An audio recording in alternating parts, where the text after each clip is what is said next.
Strong Tower Financial Hour, where we help you tackle financial issues no matter how big or small. We help people go from being broke and scared to having hope with a plan.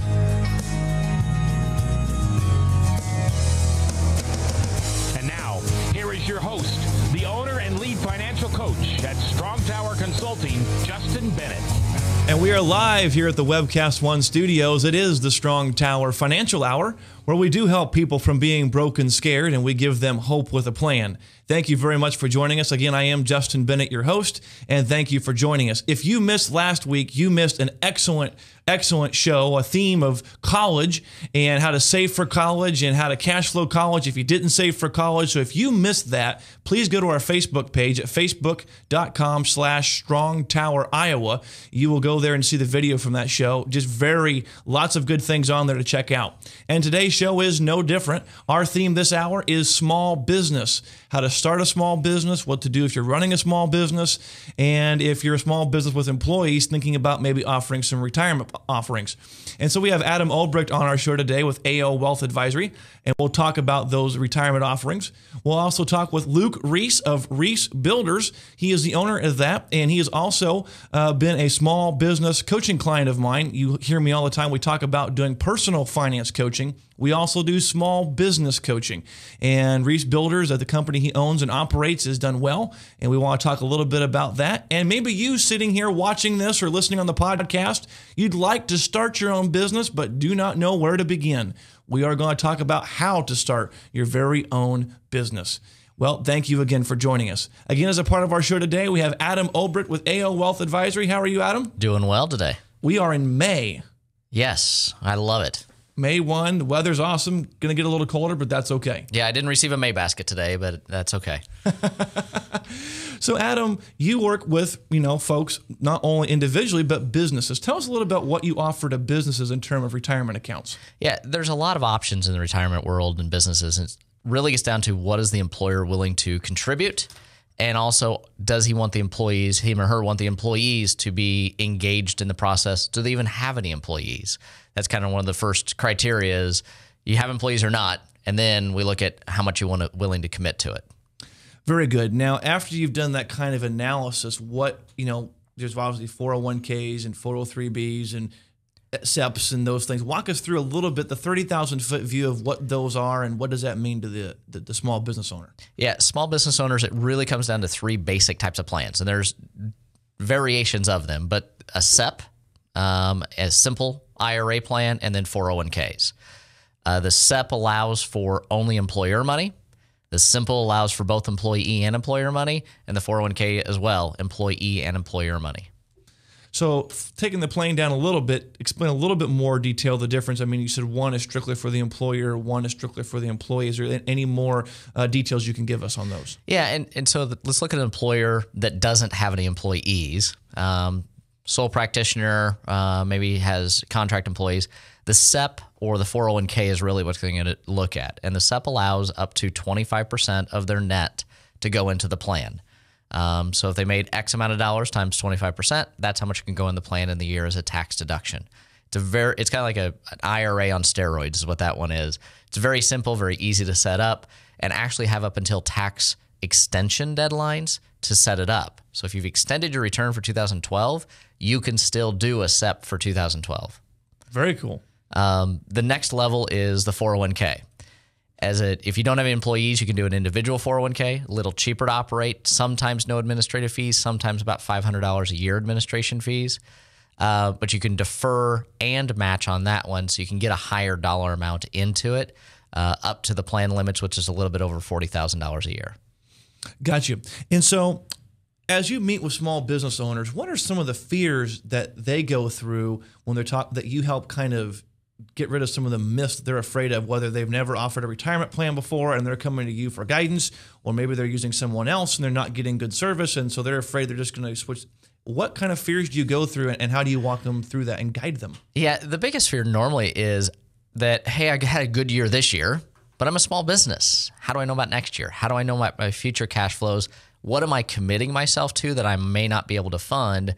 Because there are some back-end penalties that can be pretty severe to a business owner if they aren't able to continue to fund it. And that's where like the simple and the 401k, normally you're looking at about 3% of payroll is your commitment out of pocket. If you can handle that extra bump, and I've had some small business owners say, hey, I'm not going to give my employees a raise this year. I'm going to put in a 401k or a simple IRA plan for them because they don't want to overcommit themselves.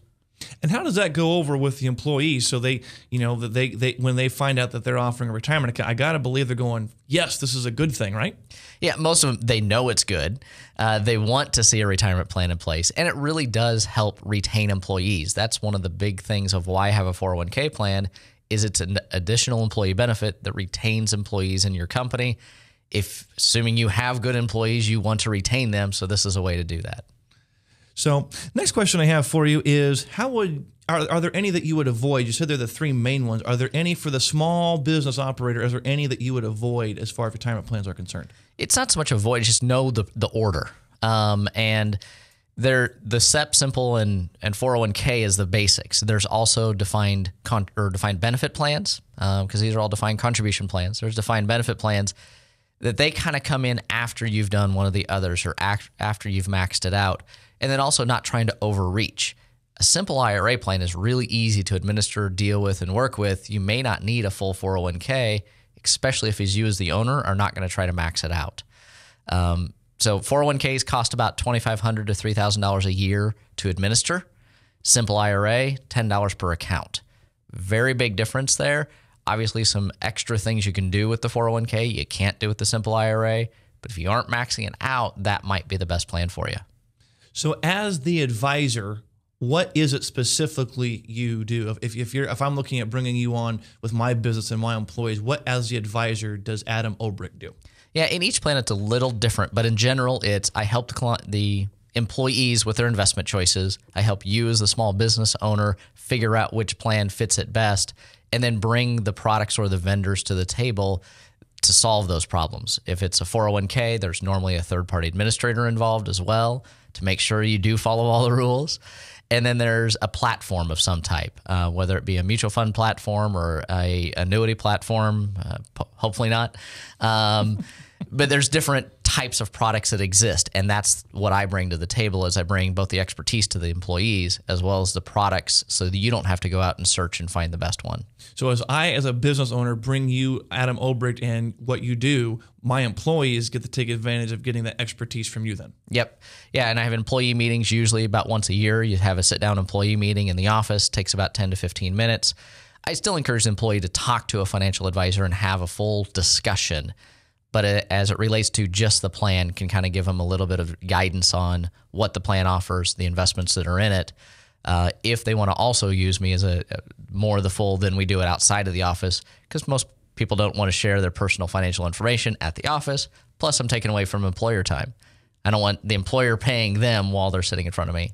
Absolutely. So when the employees talk to you in that 10 to 15 minute window, do they feel very comfortable? I mean, yes, they're not going to share their information, but do they walk away feeling like they gained the information that they were looking for? I sure hope so. Most of the time, it's like, okay, great. I've got a plan or I've got at least action steps that I need to take, talking with a financial advisor, figuring out what their risk tolerances are so that they know which of the investment lineups they have. Most plans offer 20 to 25 investment choices, and so it can be very confusing. What do you choose? Also, on the investment choice side, there's a lot of target date funds or risk-based funds. Starting out, that might be a client's best option or employee's best option to go with those funds because they do offer a good risk allocation for somebody. And then as they get more experienced, as they get more in their account, then they can start choosing other options inside of the plan. So as an advisor, there are lots of advisors out there. So Adam, what sets you apart as the guy that people should use for their small business and bringing on retirement offerings? Yeah, for me, I really enjoy it, whether it's the individual client account scenario or whether it's a small business owner. It's how can I add value to what they do? How can we help them with on their earnings side and help them invest it wisely and reduce cost? This past year, I've done a lot of reducing costs inside of small business plans and 401ks by making sure we're on the proper platform. And that's kind of the things I bring to the table, and it's the expertise. A lot of times with advisors, it also comes down to personality. Am I the right personality to mesh with you as the business owner as well as with your employees? And so what you're saying out loud is versus saying you need to be doing this. It's you listen first, gather information, then offer solutions of different options versus coming in, slamming a piece of paper down and saying, this is it. Exactly. And there's a lot of times when you hear something and in the conversation, a small business owner will say something, you're like, oh, well, that if you really want to do that, then that steers us away from these plans. And it's not, well, here's a one-size-fits-all solution, because every small business owner is a little different. What they're willing to commit to and what they personally want to get out of the plan. And that's why the biggest piece of the tax savings and all that usually ends up to be what does the business owner personally get out of the plan in addition to helping the employees out. So share with us a fun client story, whether it's a business owner or an employee from a business that's utilized your services, and just to show that you are the advisor of choice that people should be using. Yeah, one of my favorites is a plan that it started out as a SEP IRA plan, and the employer wanted to be able to maximize it a little bit more. So we ended up moving it over to a full-fledged 401k. And now the account values, the average account values of the employees is significantly up. All of them are contributing to the plan. They also have the Roth option, not just a pre-tax option, so they can do more with it that way. I love going to their offices and having the annual meetings and seeing the account value changes and where everybody's at in the plan. And the business owner and I get together more often than that and talk about his personal things. And he's gone through a transition point of buying the business. The business is now debt-free. He's personally now debt-free. And he's been able to maximize out on the 401k side because of the success of the business. It's just been really fun to see that transition going from somebody that was earning $50,000 to $60,000 a year to being in that state 5 years later. Wow, that is awesome to not only that, but to be debt-free and all those things. And the interesting thing too is just, for me, I always tell folks, I get more out of seeing clients win than any check they give me. And it sounds like you have the same thing. Oh yeah, it's a lot of times when people are talking about, hey, do you own Apple stock or something like that? I'm like, I don't, but I have clients do, and I'm glad that it's doing, it's up or down, obviously not glad if it's down, but that I take on the investments of what my clients have, and when they win, I feel like I win too. Very good. Well, anything else that you'd like to share with us in the realm of small business and retirement accounts? Don't be scared of them. That they really do help out you as a business owner as well as your employees. Awesome. Well, Adam, as always, thank you for joining us on the show today. And when we come back here at the Strong Tower Financial Hour, we will have Luke Reese on with Reese Builders, someone who is taking advantage of small business coaching and how it is just making a business get better and better after this. Leach, owner and general manager of Service Legends. I brought along a couple of the home comfort heroes. Hi, I'm Tammy Wells. I am Nick Wondershide. I am administrative manager. I am the senior technician from Service Legends. It seems like every good thing, when you feel it to the bone that it's good, there's a lot of hard work put behind it. I don't think that you can fake it and have it turn out good. If we seem like, okay, that's just weird, it's just a furnace, why would you believe so deeply in a furnace? It's not just that, we want to show the world that you can have good service. Yeah, it's got to be, it's your home.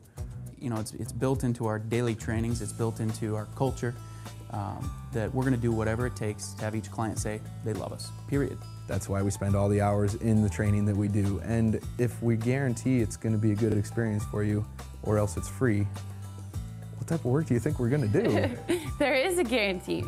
Temperature selection guarantee, fixed right or it's free guarantee, comfort guarantee, best value guarantee. All of these guarantees hold us accountable to ensuring that we exceed your expectations.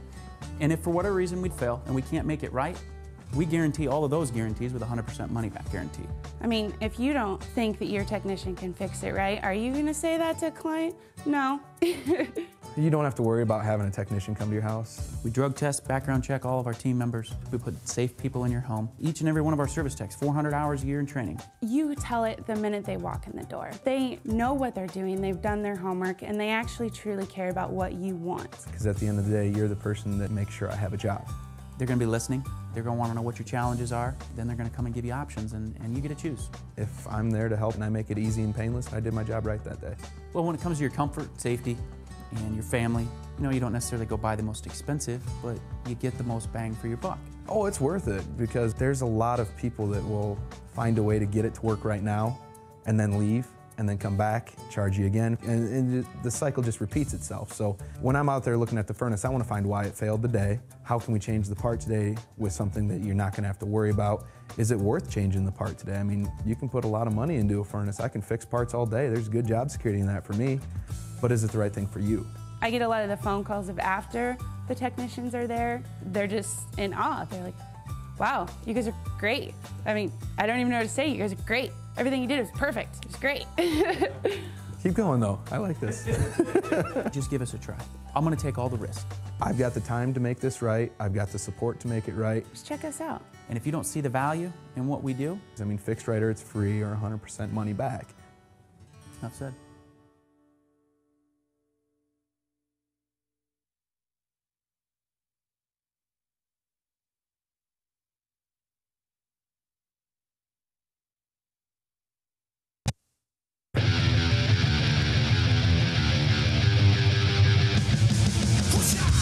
And we are back here at the Strong Tower Financial Hour. Thank you for joining us on our small business theme today. We just had Adam Obrecht on with AO Wealth Advisory talking about if you are ready to add retirement accounts to your company, how to do that. Later in today's show, we're going to talk about how to start your own business. Lots of folks out there have a desire or a dream to start their business, but they have no idea where to begin. We're going to talk about that as a part of the show today. But right now we have Luke Reese with Reese Builders, owner and operator. Luke sought me out about a little over a year ago for some small business coaching, and has been doing very well. We'll talk about that a little bit later. But first, just want to welcome Luke to the show. How's it going, Luke?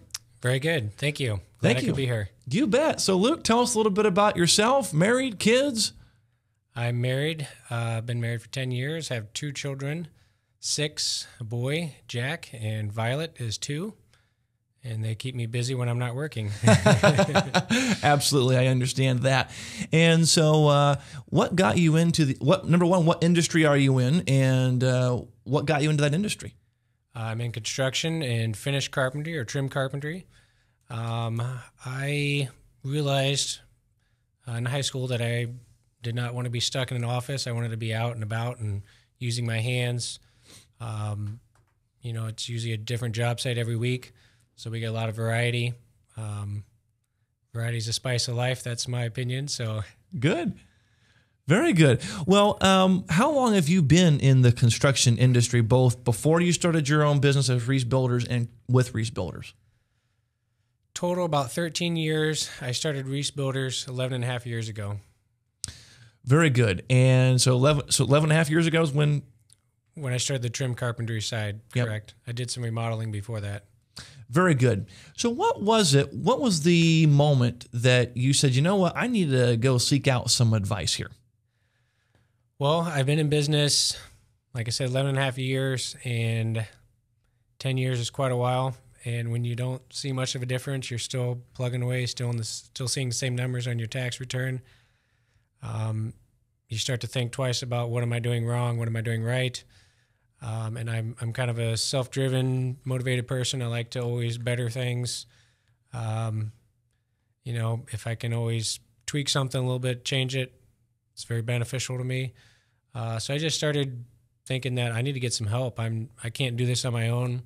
It's hard to stay in the field, keeping your daily operations running, and also back at your home office trying to figure out what are we doing this next year, where are you going, how are we going to create business, how are you going to perform better for the customers, how are you going to get more customers, all those types of things.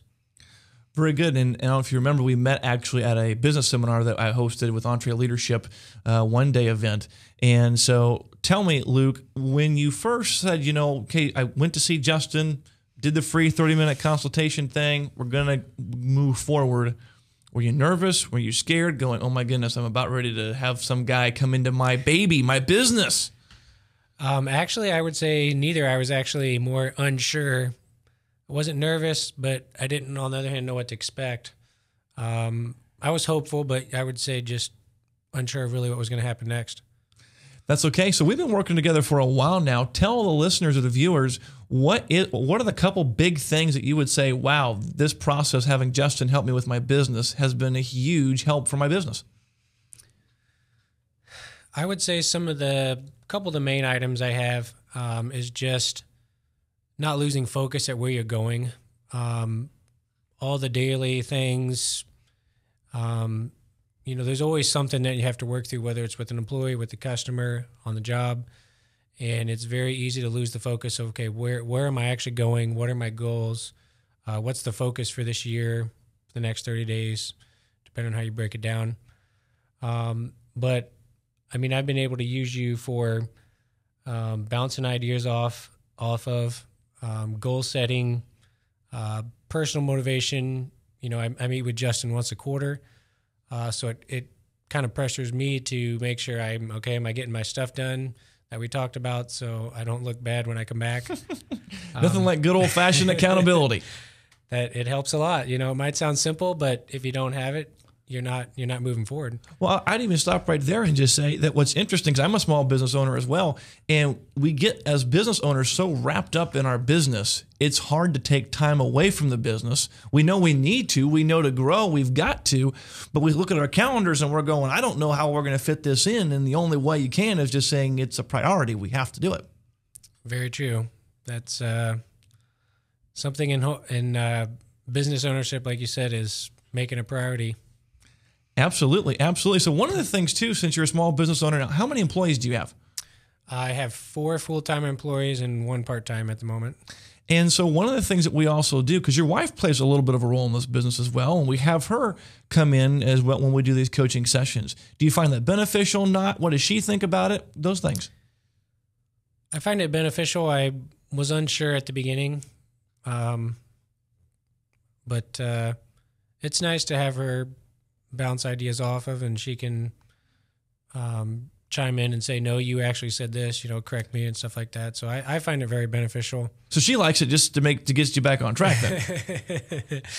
I wouldn't say that, but Fun. So, so it sounds like for both of you, has it increased communication? As it, where you're both feeling like you're on the same page? Because a lot of times what couples don't realize, whether it's a wife owning a business or a husband owning a business, the other half plays a huge role, if anything else, just a supportive role. Would you agree?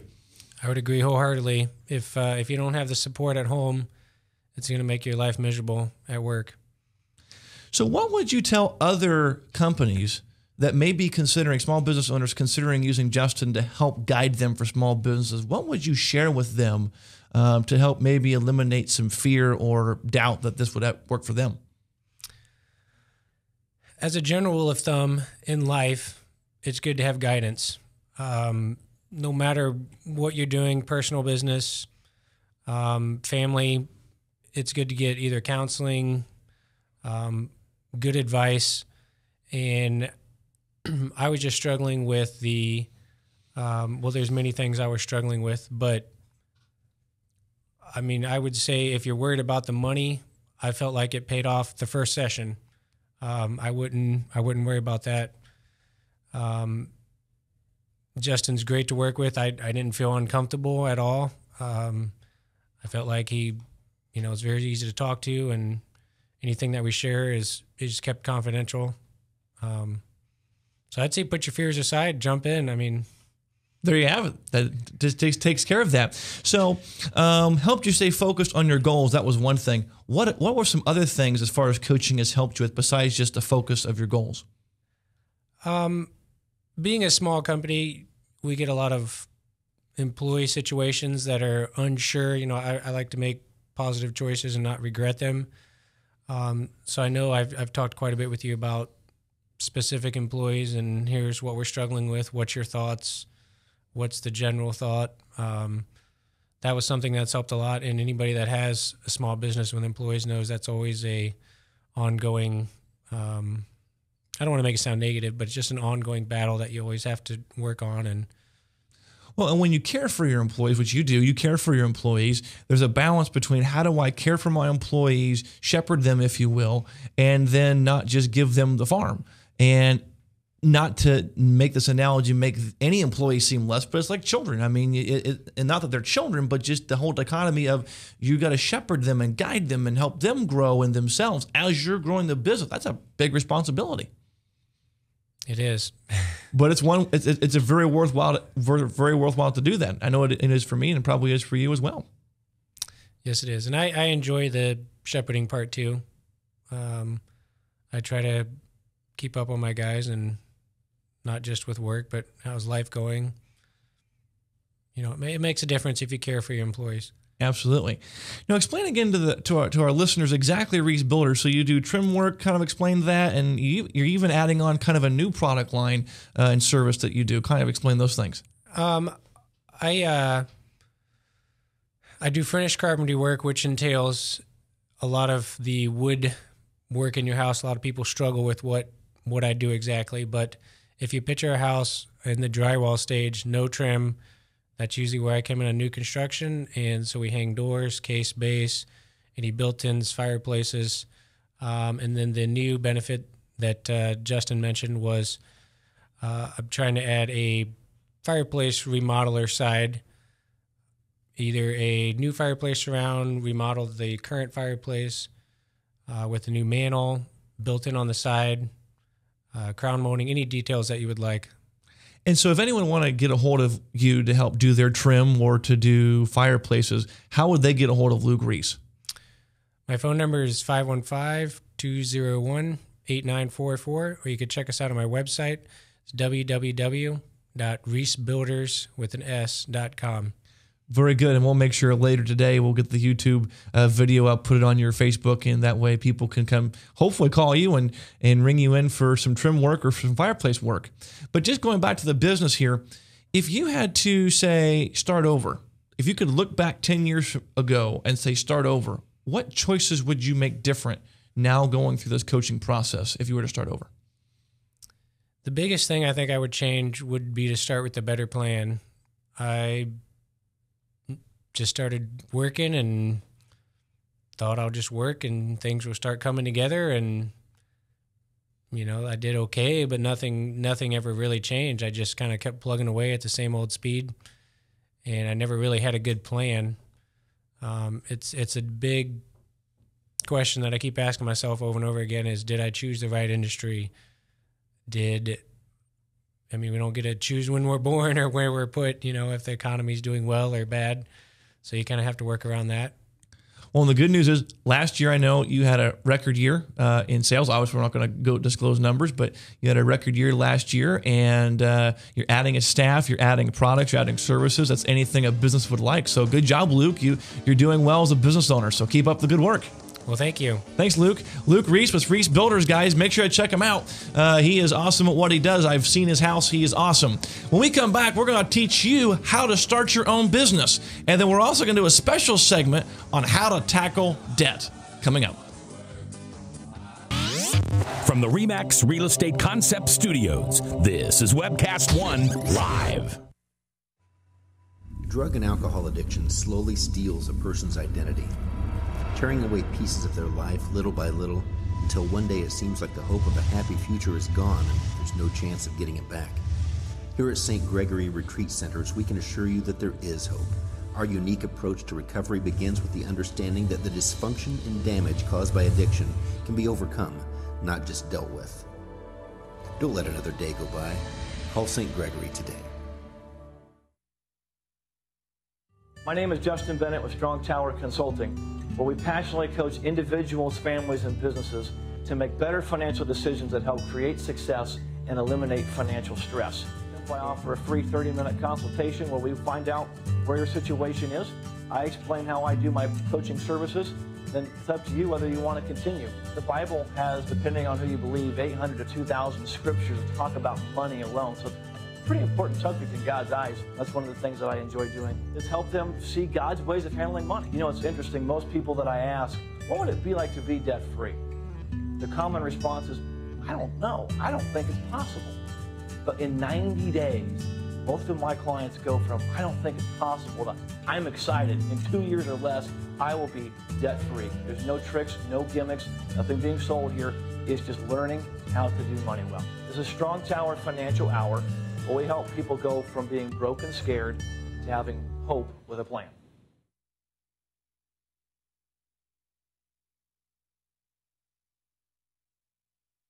Hi, I'm J. Michael McCoy for Adam Albrecht, financial planner and AO Wealth Advisor. Adam, tell the folks listening today, just who is Adam Olbrecht? I am a certified financial planner, and I created AO Wealth Advisory a couple years ago to be able to help people with their finances all the way from basic budgeting on to retirement and estate planning. All right, now that we know who you are, what do you do? How do you help people? I help people by focusing on 3 key areas, on what they earn, how they invest it wisely, and then also where they give it on, whether it's onto charity or onto family, but do it from a biblical base, using verses that have been around forever, transcendent knowledge that's been around 4,000 plus years. Call Adam Olbrecht, a financial planner with AO Wealth Advisory. Give us your number, Adam. Yeah, 515-224-7849. Advisory services offered through Investment Advisors Corp., an SEC-registered investment advisor. Securities offered through Broker Dealer Financial Services Corp., members FINRA and SIPC. Thanks for watching. Because I heard you say there's gonna be brighter days. It's gonna be brighter days. And we are back here at the Strong Tower Financial Hour, where we do help people from being broke and scared, and we give them hope with a plan. And we just got done talking to Luke Reese with Reese Builders, and just been fun watching him as a client grow, his business grow. We just had a conversation off air, and it was real fun. He was like, you know what? Not only, Justin, after I paid you the fee and I felt like I got my money back after the first session, I haven't worried about money since. I mean, that's huge. And so I'm just excited. Their business is just growing and booming and doing well. And again, today is a small business theme hour. And earlier on the show, we had Adam Olbrecht with AO Wealth Advisory talking about how to add retirement plans to your business, whether you're just a sole proprietor, just you, or you've got employees and you want to help them as well. But maybe some of you out there would like to start your own business. You have a dream, a desire, or a goal. Maybe you don't like to be told what to do by somebody else and you want to own your own destiny. How do you start your own business? And that question is very common because usually it's the fear of not knowing how to start your own business is what prevents a lot of people from being able to do it. So in our short segment here, we're going to go over some of the key things as you're looking at starting a business to do. Now, this is not an exhaustive list or a comprehensive list, but these are some basic things based on what I've learned from doing right and wrong in starting a business and also through business coaching. So let's go through those. First thing is do something that you love. Do something with you're passionate about. I can't remember who said it, but the term was said this: make your vocation your vacation. You don't want to, if you don't like animals, I do not recommend you starting a vet practice. Doesn't make any sense. If you don't like to do numbers, I wouldn't recommend starting your own career as being a financial consultant or a financial advisor. But if you like, say, houses, it might be good to become your own boss as a realtor. Or maybe you like to build and do like Luke Reese did and start your own building company. Different things. So first off, do what you're passionate about. That is so critically important. Next, as you begin to set up your business, I can't say this strong enough. Be sure to separate your personal finances from your business finances. That is absolutely important. Do not run your business through your personal accounts or you will create a cobweb of a mess. You won't know up from down and you're going to be stressed. Please split them up.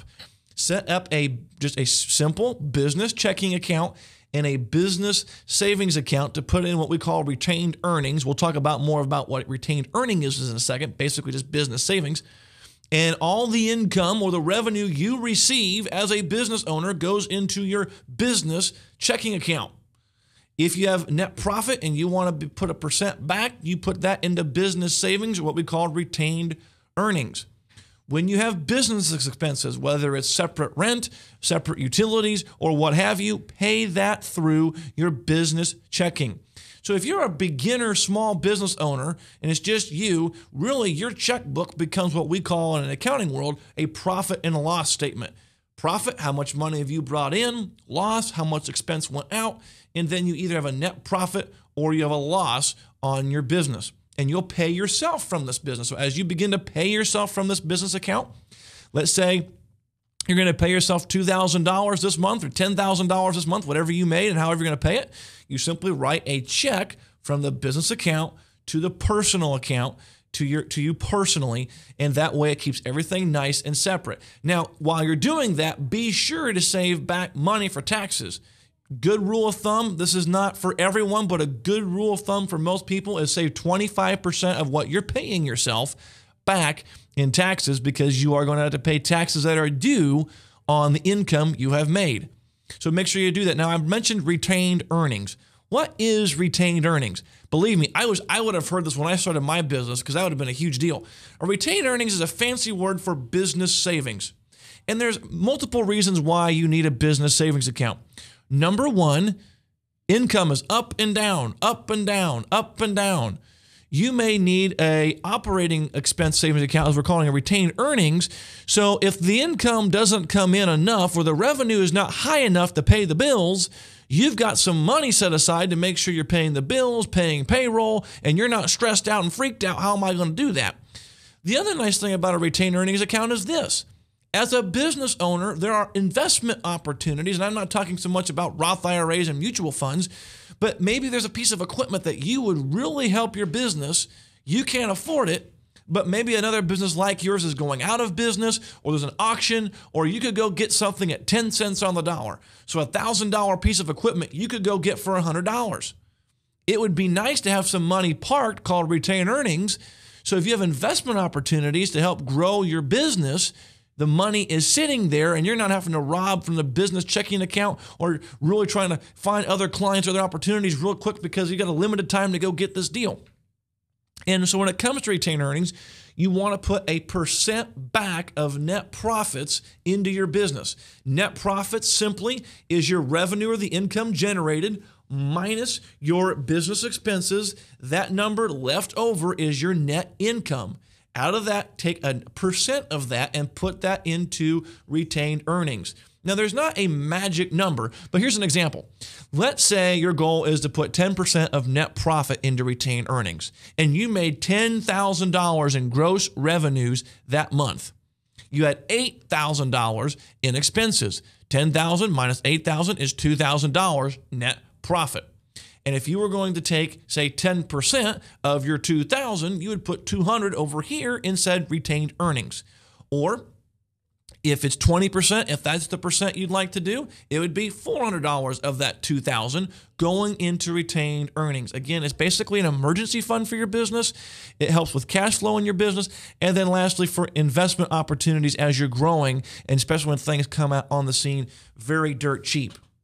One of the things that you're going to be looking at when starting a business is, are you going to start it as a sole proprietor, as an LLC, or an incorporation, what normally called an S Corp or C Corp? Now, I'm not going to go into the specific details. I'm not a tax advisor or an accountant, but what I can tell you is this. If you're starting something from the home, or you're doing a very basic business, sole proprietor is really all you need. The time to jump from sole proprietor to LLC or incorporated is when you have got some serious dollars coming in, both in revenue and expenses, and really at the end of the day, you become a target. Someone could sue you and it would make a dent in you. That's when you'd want to go LLC or incorporated. The only other way I would recommend that is if you're in a field of where getting sued regularly is just part of the package. So if you're doing something where there's a lot of legal issues that may happen and you don't want to lose your stuff personally, then it would be worth considering an LLC or incorporation. But do not be worried about being sued all the time if you're not entering into a field where that is just not normal. The other thing is, do a budget. Exactly like we talk about in personal finances, you need to be doing a brand new budget every month and do it before the month begins. So right now, today is May 1. Let's pretend it's April 30th. By yesterday, if you're a small business owner, you would want a business budget created for May. Your projected revenues based on all your different income streams that come in from that, your projected expenses, and you want to make that balance like we do in our personal budget, income minus expenses equals zero. Now, I know a lot of you are thinking, Justin, that is next to impossible as a small business owner. Well, when you get started, it is. And Zig Ziglar says a great saying, anything worth doing awesome is worth doing poorly. Think with me for a moment, if you were learning how to play darts, I don't know if you ever played darts before, but basically you have this dart board about yay around, and you have darts that you throw little points at the end, and the goal is to get as close to the bullseye as possible. And then there's all these other numbers, and you can triple this and double that. And if you're playing a point game, you want to aim it just right and hit it. I don't know about you, but when I first learned how to play darts, I didn't know how to throw it, and if I hit the dartboard, I was happy. Then it got to where if I could get into this range of the bullseye, I would be happy. And then, still haven't reached that yet, if I could get the bullseye consistently, that's where I'm going. Same is true with your budget, both in personal and business. You're projecting. And the first month you try to project this, you are going to be off. That's okay. We're learning. The second month, you're going to be off. The third month, you're going to be off. But each month, you're not going to be as off. Most businesses have seasonalities. You know, for example, if you run a mowing business, probably not going to be mowing lawns in December in Iowa. You know what that means? Revenue is going to go down, way down, unless you offer another product or service like, say, plowing snow, et cetera, et cetera. And so every month, you're looking, okay, based on the calendar, I think I'm going to make this much revenue. Put that down. Here's all my expenses, my fixed expenses, my variable expenses, my non-monthly expenses, my taxes. We put all of that in there. And then at the end of the day, does that balance? If it doesn't, we know we need to get some revenue in a hurry and or reduce some expenses. If we have extra, that's great. What percent of that's going to go to retained earnings? What percent is that going to go to the business? What percent is going to go as a bonus to me, the owner? Lots of those things, but do a brand new one every month. A year from now, if you do business budgets every month from a year, you're going to have a year worth of doing this. Not only do you have the muscle and the character of doing this, now you can look back and go, okay, what really happened? And you're going to get better at projecting, these are the months I make more revenue. These are the months that have higher expenses. These are the months when I need to do this or do that. If you are not budgeting, if all you are doing is looking at P&Ls and just asking your accountant to print off stuff, you are only looking through the back mirror of your car. You're not looking forward in the windshield. And anybody that doesn't look forward in the windshield when it comes to their budget and their money, they're not going to win. They're going to be spinning. That's one of the big things we help with Reese Builders with Luke is get in any of my other small business clients. Most businesses don't do this, and this is a huge part. Another huge part of owning a business is do not go into debt. Just like in personal business, personal finance, there is no reason to go into debt, ever. You do not need to go into debt. You don't need to go in debt for a building. You don't need to go in debt for, to have an operating account. So when seasonality is slow, debt magnifies risk. And the thing I learned in business, and Dave Ramsey, I thought, said this very accurately, and that is that most small business owners, actually probably all small business owners, if they're successful, if they're still going, they're standing on a pile of failures. Because if you're a business owner, you need to have a lot of energy and intensity, and you got to be willing to get kicked a lot because there's a lot of getting kicked around because you're learning how to do this thing, and that's okay, that's normal. But you're gonna have all these ideas. If you're like me, I dream a lot. I have an idea when I wake up, an idea in the shower, an idea while I'm eating breakfast, idea on my commute. I've got 29 ideas a day coming. Most of them aren't good. I'd like to say they are, but they're not. If I go into debt for said not good idea, that's how businesses go out of business. Yes, if it makes a lot of money, it's great, but if it doesn't, we're in trouble.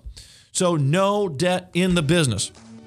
There's a lot of other things to cover when it comes to starting your own business. If you are interested in small business coaching or starting your own business, go to my website, strongtowerconsulting.com. Click on the free consultation link. There's a checkbox for small business, and I would happy to just have a sit-down conversation with you and find out how I can help you start your business. When we come back, we're going to do a special edition here on tackling debt. What are the perceptions and realities when it comes to going into debt when we come back?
drink, dance, party.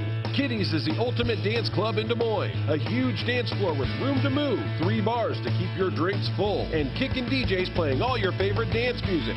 At Kitty's, we've always got your birthday party planned with Birthday Fridays. That's right, when your birthday rolls around, there's only one place to go. Gather up your friends and head to Kitty's, where you drink free on the Friday of your birthday week. Find out more about Birthday Fridays at kittiesusa.com. Kitty's, all kinds of people, all kinds of music, all kinds of fun.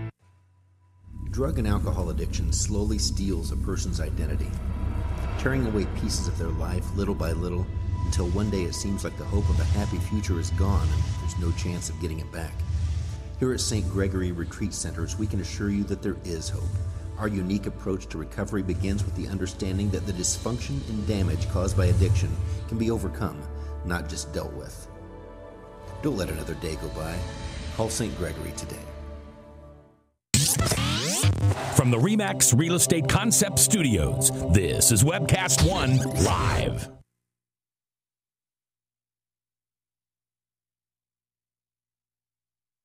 Hi, my name is Steve Bensmo with RE/MAX, where a house becomes a home. And when your host, Justin, wanted to sell his home, he gave me a call. I want to share a little bit about my buying philosophy when I work with home buyers. I always want to make sure that people are taking into consideration what home they can afford, not what home they think they can afford. So I ask a question around if they've really looked at what their budget looks like for buying a home. And there's for 2 reasons. One, I do not want my clients calling me in 2 to 3 years to do a short sale. I want people to be able to order pizza on Friday night and not be worried about the mortgage on Monday. So if you're looking for a home to buy, and you want someone on your side to make sure you're buying the right home for you right now, give me a call at 515-257-6531. Again, that's 515-257-6531. Or check me out on Facebook. Again, I'm Steve Bensmo with RE/MAX, where a house becomes a home, and I'm looking forward to working with you. Thanks. And evening fades, you inspire. We are back here at the Strong Tower Financial Hour. Thank you for joining us. This whole show today, this week that we've had is on small business. And if you missed what we talked about, please go to our Facebook page at facebook.com/StrongTowerIowa. That's where we post right now our YouTube videos after the show. Thank you very much for being a part of the listenership, the viewership. We appreciate that. Proverbs 22:7. Even if you're an atheist and don't believe in the God in the Bible, you'll nod your head like a bobblehead on this proverb. And that is, the rich rules over the poor and the borrower is slave to the lender. And there are a lot of people hurting right now financially. And if you were to ask me what's the number one reason why, it's because they're in debt, and a lot of it, whether it's credit cards, car loans, student loans, overdraft protection. And I always ask my clients in a free 30-minute consultation, I ask them, so if you were debt-free, how would that feel? And they go, wow, Justin, if I could get this debt off my back, it'd be awesome. Well, in order to do that, we need to get rid of some illusions or perceptions and get some realities. We're going to put a graphic on the screen, and I want you to look at this graphic, and I want you to ask yourself this question. Which one of those is your favorite debt? I mean, we all have them, right? I mean, you got student loans out there, line of credit, car, timeshare, credit card. Maybe you owe your parents or some friends some money. Which one of those is your favorite debt? I'm just kidding. Probably not a favorite debt, but we keep these debts around like we actually like them or something. And so what we're going to do today is I'm going to go through real quick like 10 different perceptions when it comes to using debt as a tool. And that's actually the first perception. The first perception is that it is okay to borrow money. It is okay to use money or use debt to win. And the reality is there is no such thing as a good debt. Now, if you know me or get to know what I say long enough, I am okay with going into mortgage debt, and there's some limitations on that, and we don't have time for this segment. But I will tell you this as a whole. The perception or the reality of going into debt eats your cash, and you need cash to do the things that you need to do in life. There is no good reason to go into debt, and the rest of these perceptions we're going to go into. We'll talk about that. The second perception is that I need to be worried about my credit score because it's a huge deal. And actually, it's one of the hottest topics in personal finance. The reality is having a good score, all that means is you simply like debt. If you don't believe me, look at this graphic here. According to myfico.com, there are 5 major areas to the credit bureau. To your credit score. 35% of your credit score is a part of your debt payment history. 30% of your credit score is based on your debt levels. So if you're in a lot of debt, that hurts you. If you start paying off your debt, that hurts you. 15% of your score is based on the length of time that you're in debt. 10% of your score is based on type of debt, and 10% based on new debt. If you heard the one word that was in all 5 of those categories to compose your credit score is debt. The only way to have a credit score is debt. Now, isn't that interesting? We want to be debt-free. We don't want debt, but we want a good credit score. It's impossible to be debt-free and have a good credit score. So you basically have to choose which side of the fence do you want to be on. Do you want to have cash, peace of mind, and no debt? Or do you want to be broke and have a good credit score? Because I will tell you, most of the people that have a good credit score are broke. Even the ones with 800s. Now, are there people out there with an 800 credit score that look good financially? Yes, but they're rare. Most of them are not doing well financially. The third perception is I need a credit card. Because if I have a credit card, it's convenient, it's easy, I get airline miles, it's a good emergency fund, it's safer than cash, and I can't do things without it. The reality is cash works better. It may be a little bit more convenient. However, number 1, the airline miles are very rarely redeemed and they're hard to redeem. 2, why do you want to go further in debt when you have an emergency? That makes your life worse. You want to actually use a cash system called the emergency fund. Safer, actually, when it comes to identity theft, more identity thieves are more concerned about stealing your credit card information than your cash. And in the long run, when you actually use cash versus credit, you spend 12 to 18% more when you use credit cards instead of using cash. And so bottom line is, get away from those credit cards. They steal from your ability to build wealth and have peace. The next debt is that having an overdraft protection is good because I'm going to have overdrafts because I don't know what's going on in my life. The reality is when you have overdraft protection or an account, you are still paying fees. The bank doesn't offer this as a freebie. They make money. In fact, check this out. According to Time Magazine, overdraft charges for 2011 were $29.5 billion with a B, $29.5 billion in overdraft charges in 2011. Wow. It's not free, folks. So the reality is you need to begin to do a budget. We talk about budgets all the time as a part of what we do here at Strong Tower. It's all about doing the budget, because if you're doing a budget, you don't have any overdraft fees. Time and time again, when I meet new clients and after the first 30 days of working with them, and I ask them what victories, almost always the first victory comes out, we didn't have any overdrafts this month. So no, overdraft protection is a perception. It's not a reality. Next up, number 5, driving a newer car is safer and more reliable and will save me money.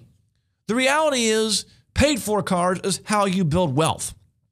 The average car payment in America today is $464.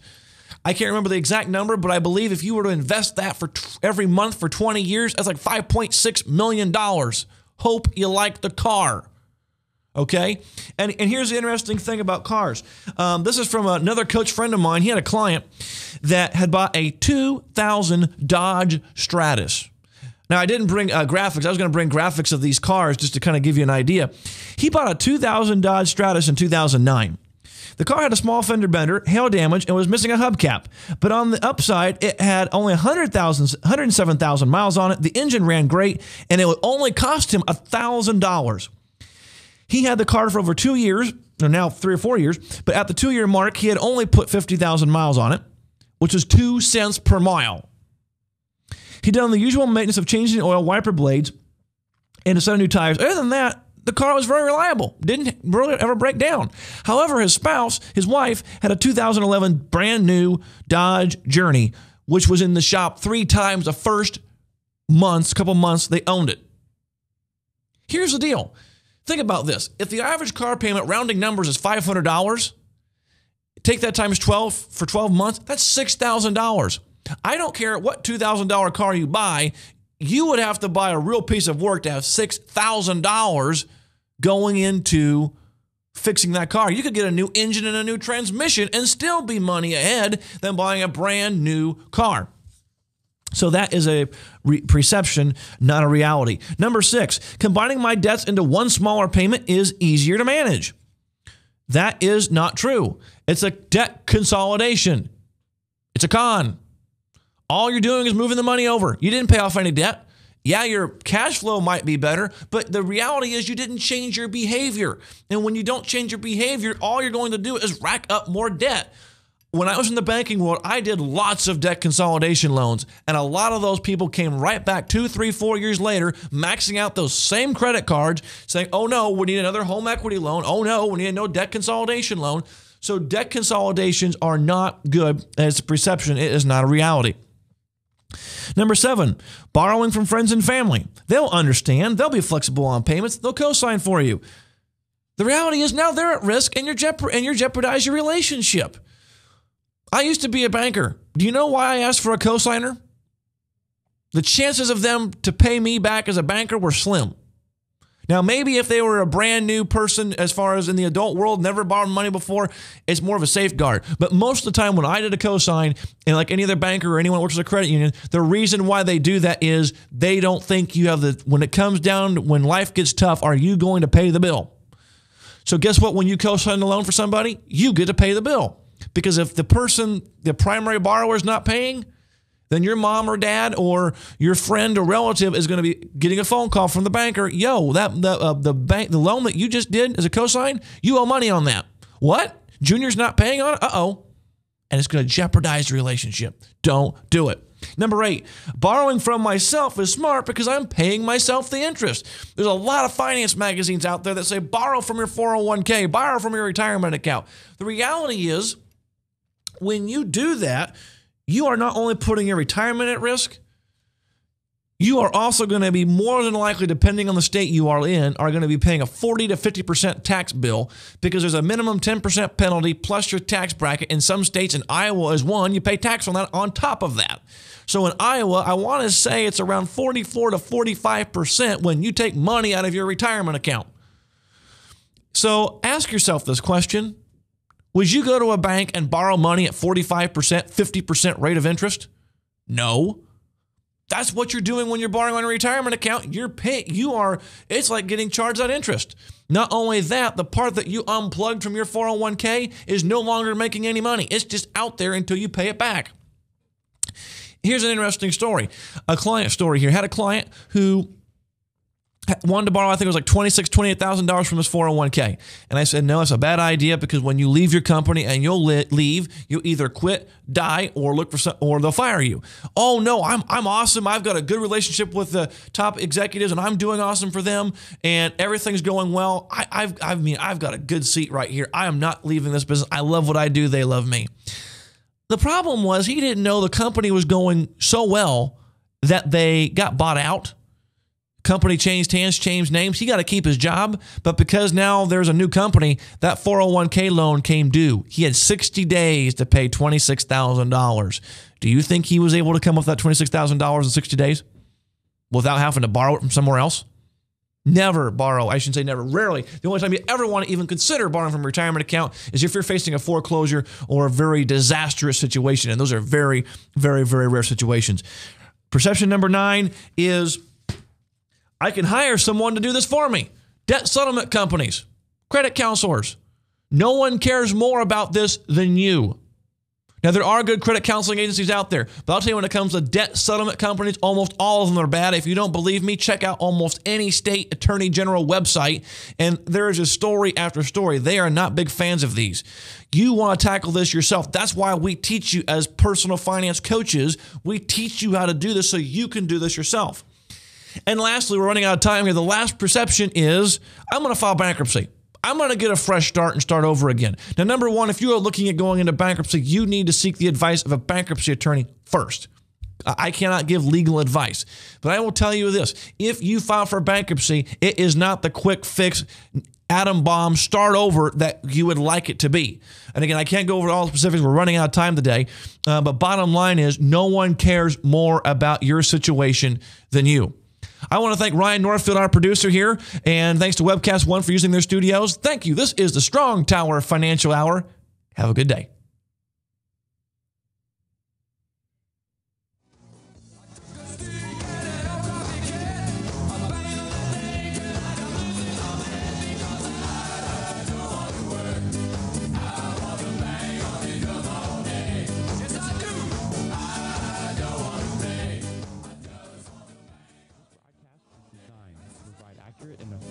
Information with regards to the subject matter covered. It is sold with the understanding that neither the radio host nor the station are engaged in rendering legal, accounting, or other professional advice.